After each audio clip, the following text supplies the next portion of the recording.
Welcome to Phil Gordon's podcast from the 2005 World Series of Poker, brought to you by ExpertInsight.com. Phil is co-host of Bravo's Celebrity Poker Showdown, a two-time World Poker Tour champion and noted author.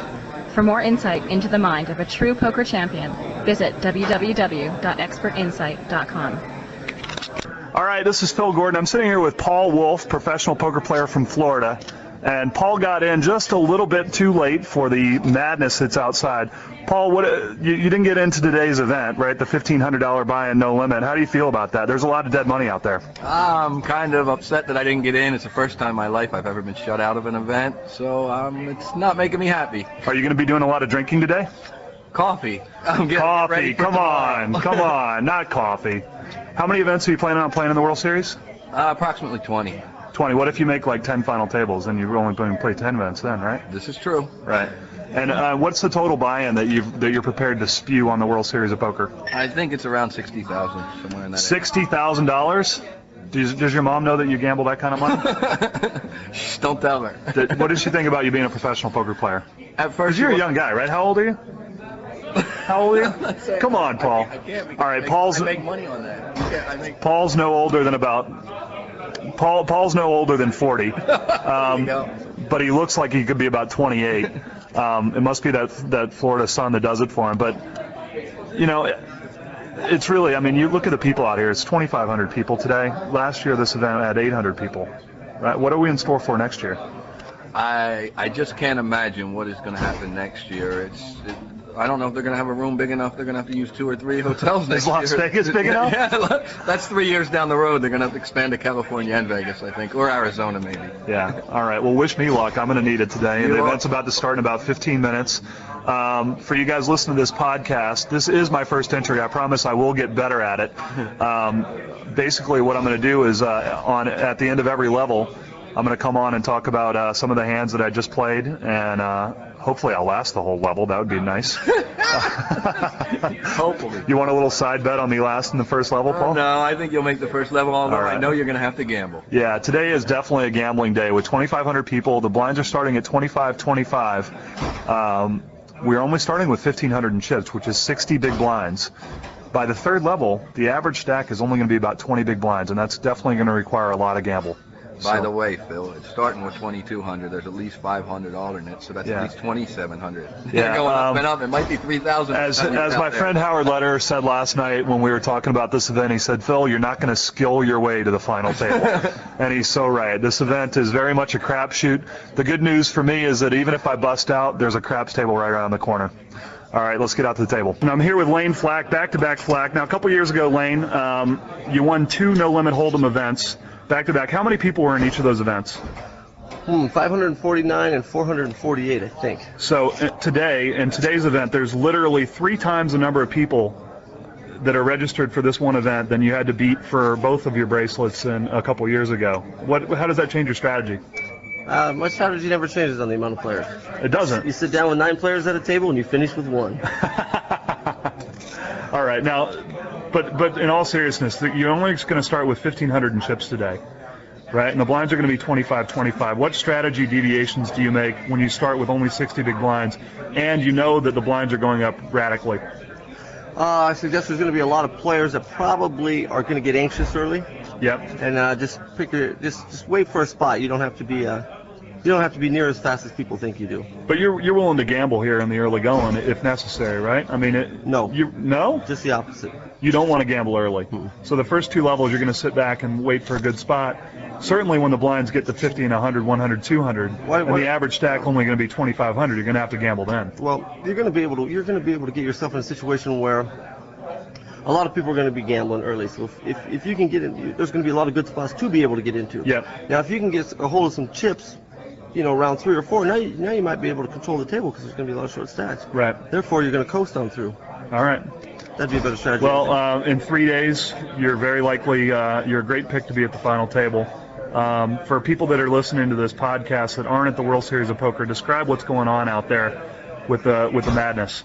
That's exactly what it is. I walked in the door. I used to walk in the door and just walk right to your table. Now I'm in search. I look down. I'm at table 164. 1,600 people. We just get to your table and we're not done yet. Folks, we are at the Rio Convention Center. It is one of the largest rooms in all of Las Vegas. And they built it just for this. And it is astounding the number of tables and people that are walking around. They're all wearing their different poker merchandise and talking poker, and it's nothing like anything I've ever seen.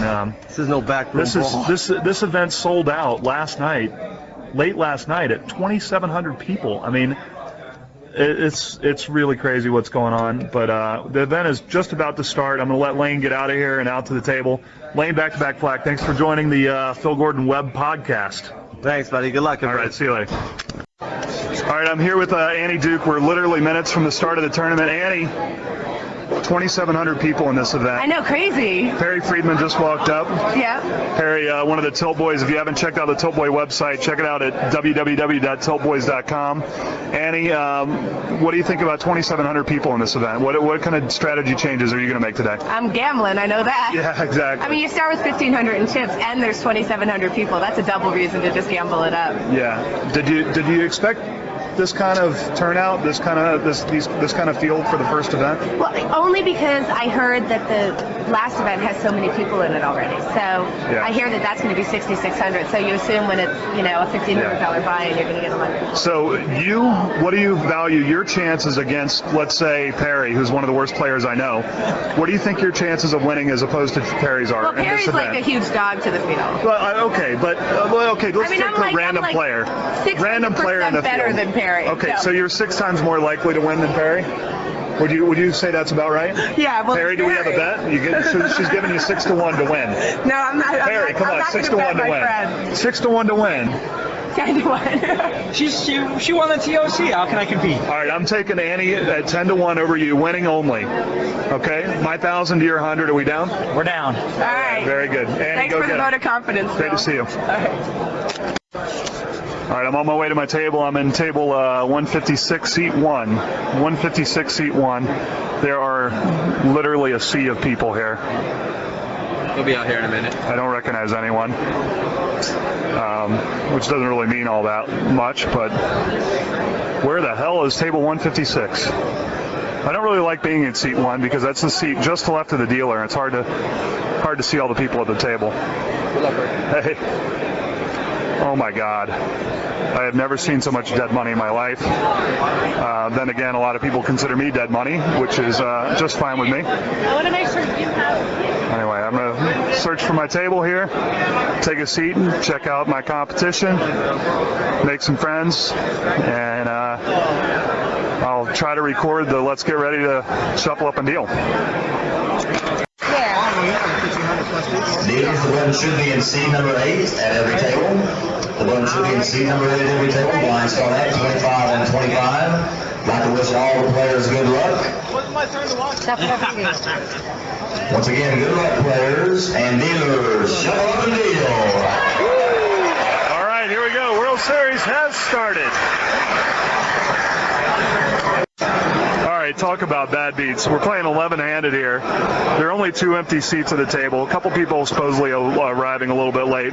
First player to sit down is widely considered to be the best player in the world, Barry Greenstein, sitting in seat number 6. And then, shortly thereafter, the most beautiful woman in poker, Cloney Gowan, shows up and sits on my left in seat number 2. Now, that would be a bad beat, except for it's Cloney Gowan sitting on my left in seat number 2.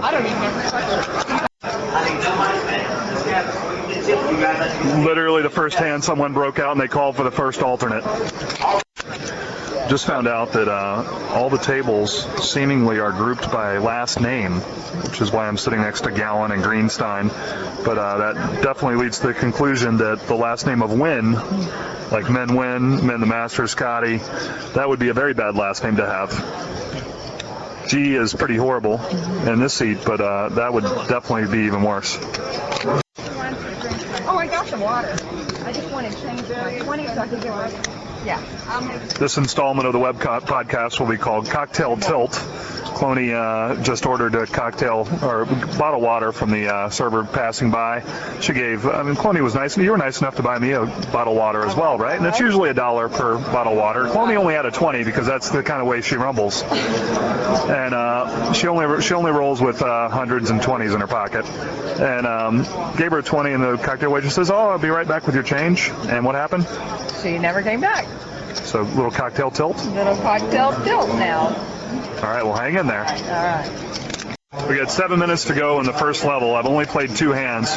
I raised from early position, and Craig from FinalTableTeam.com, sitting next to his brother, decides to re-raise me. Of course, I move in with my unbelievably great hand, and Craig turns over 7-3 suited. It was suited, right, Craig? It was suited. It was suited. That's a very interesting play, as I'd say on Celebrity Poker.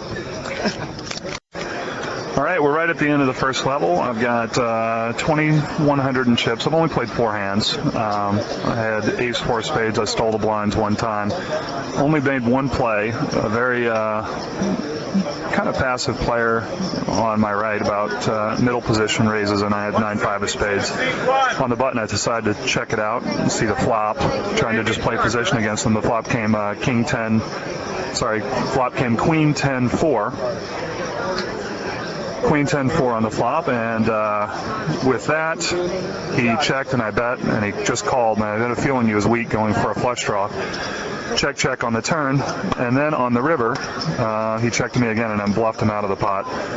Barry Greenstein, just on the last hand of the level, has ace-king suited versus pocket queens, and got almost all in. He's down to only 125 in chips. All in all, it was a good level. I'm very happy with where I'm at, especially with Barry almost busted. That'll be good. We need to get him out of that seat. So first hand of the new level, 25-50 blinds. Everyone folded me. I'm in middle 8 position with ace-6, and Barry, with only $125 in chips, is in the big blind. So I decided to raise to 125, get heads up with him. He turns over king 9 suited. He had to call all in. It was the right decision for him to make. And I got lucky and busted Barry Greenstein for probably the first time in my life, and probably the only time it'll ever happen again. Barry's off to play in the 4,000, 8,000 game. I don't think he's too disappointed. I'm here with Craig from FinalTableTeam.com, and Craig just busted me. Made 2 pair. He keeps calling raises in position with 10-8 and 10-something or other. But obviously I'm easy money. Can you talk a little bit about that? I just want to call in position against Phil because I know he's a solid player. So I figured that I could probably outplay him in position or hit on him. And I hit on him with 2 hands in a row. I got lucky, and he played solid, but I made top 2 pair. FinalTableTeam.com. You can learn all about those strategies that bust pros. That's where he and his brother are hanging out. He's got about 3,500 in chips, and he's in good shape. If you make it to the final table, you're donating 1% to cancer research? Definitely. All right, fantastic. Good luck, guys. Thanks a lot, Phil. All right, here we go. I'm here with one of the greats of Hollywood, James Woods, who just busted out of the $1,500 tournament slightly before I did, I think. James, how'd you go out of the tournament?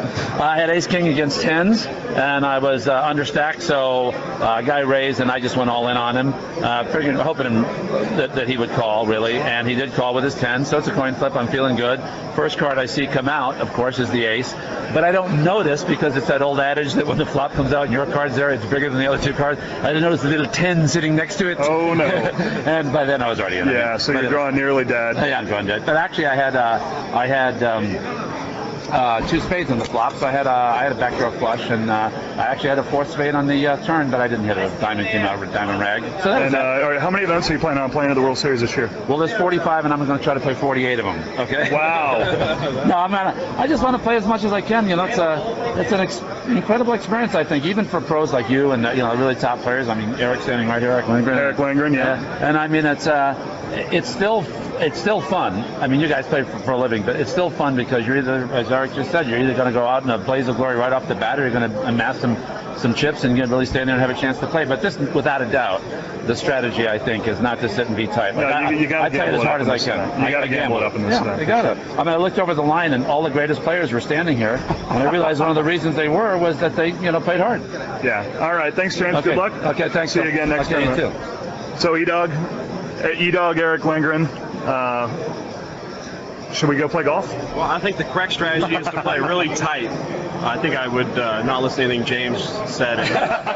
Which is why, by the way, he's standing over here at the cashier cage buying in for tomorrow's event. And I happened to, while I was sitting at the table with my 3 chips in the felt, looking at him, say, "Hey, Erick Lindgren went out before I did. That's so great." Yeah, I said, keep playing tight. Keep playing tight, dog.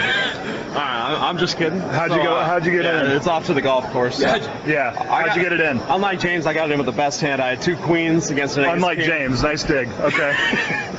2 queens against ace king. I outflopped him, but he turned king river to king, and he said yes. He was probably the worst player at the table, so I feel good about getting in against him. So it's the saddest story I ever heard. But anyway, 2 queens against ace king. Yeah, you lose. A lot of the older players know I've never taken a bad beat like that. No, never. This is going to be hard for me to though. stomach.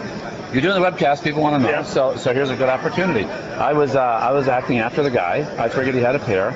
I only had 500. He had about 2,000. He bets 200. I got $500. I'm going to go all in. I'm going to go ace king all in. I'm giving him a lot of trash, but yeah. I mean, it's the right thing. But it's always good because what you guys don't realize how, even though everything's situational, for players like us, for amateur players who are starting to play a little better maybe than the average bear, it's like asking you guys situational questions is really valuable. And as you say in your new book, which is coming out, which is fabulous, I recommend it to everybody. I didn't pay him to say that either. No, you absolutely did not. You gave it to me, and it really helped me. I've lost more money, but I'm playing more boldly than I ever have before. I'm kidding. No, it's a fantastic book.